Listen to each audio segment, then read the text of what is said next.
Hi, here are some tips about cutting. So one thing is you want your child to try to learn how to put the scissors on their hand themselves.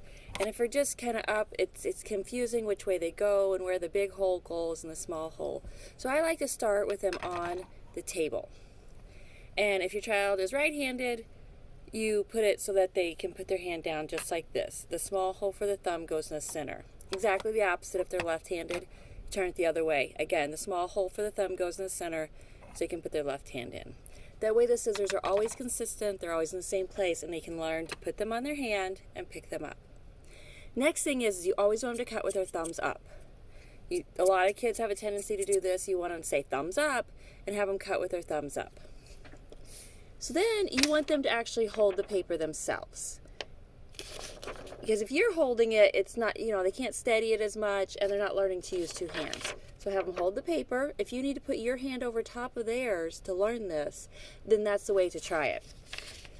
So you want them to, they have more stability when their arm is close to their body and it's right in front of their body like this so that they cut up and away from their body.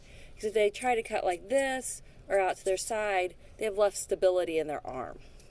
So thumbs up, hold the paper right in front of you. And so if they're snipping, they're practicing snipping. Or maybe the next cut and the next cut and just doing consecutive cuts or across paper. A line, you want to practice them cutting on a line.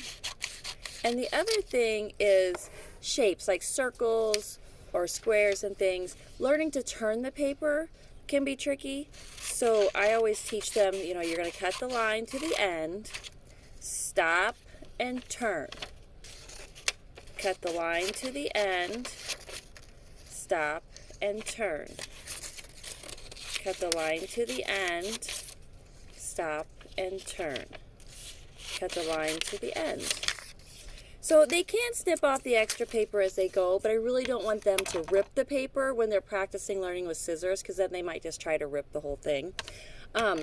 But yeah, keep working on those skills. You should know where your child is. If not, just give me a call or email and ask me where they are in the progression of cutting. So you can help them too, just by if they're learning to make more than one snip in a row, just by helping them hold the paper so that it's a little more steady, and you can even kind of pull it down so as they go up, it's continuing to cut, and then take away the support that they don't need.